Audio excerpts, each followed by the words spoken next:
جبریل امین سرکار کی بارگاہ میں آتے ہیں اور آ کے قیامت کے بارے میں بات چیت کر رہے تھے. عرض کرتے ہیں حضور جب لوگوں کو اللہ کی بارگاہ میں لایا جائے گا تو بالکل چٹیل میدان ہوگا.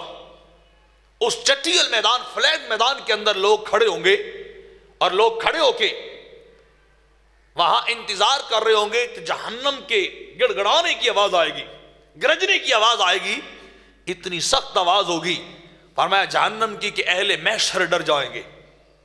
وہ خوفناک جہنم آوازیں نکالے گی اور دوڑتی ہی لوگوں کی طرف آئے گی. وہ جہنم جب وہ ہوگی رب کی بارگاہ میں لائی جائے گی تو رب کائنات جہنم سے فرمائے گا آج تو بھی کلام کر کیا بولنا چاہتی ہے؟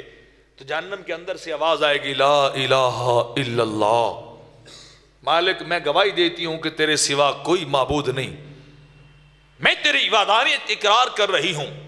جہنم اقرار کرے گی اور پھر اگلا جملہ کہے گی مالک جنہوں نے دنیا میں رہ کے تجھے ایک نہیں مانا تھا، تیری بارگاہ میں سر کو نہیں جھکایا تھا، تیری بارگاہ میں سجدے بھی نہیں کیے تھے، تیری بارگاہ میں آ کے زمین ریاستوں کا بھی جھکایا نہیں تھا، مالک آج میں انہیں چھوڑوں گی نہیں، آج جلا کے بھسم کر دوں گی، آج انہیں ختم کر دیا جائے گا.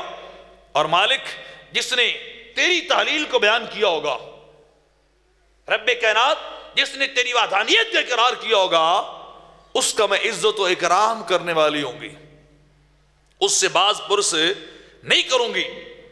اور آج وہی گزرے گا یہاں سے، میرے پاس سے پل صراط سے وہی گزرے گا جو تیری وحدانیت کا اقرار کرتا ہوگا، جس نے لا الہ الا اللہ کا کلمہ پڑھا ہوگا، جس نے تجھے ایک مانا ہوگا. آج اس پل صراط سے وہی گزرے گا.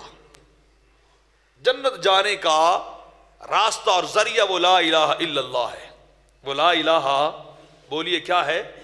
الا اللہ.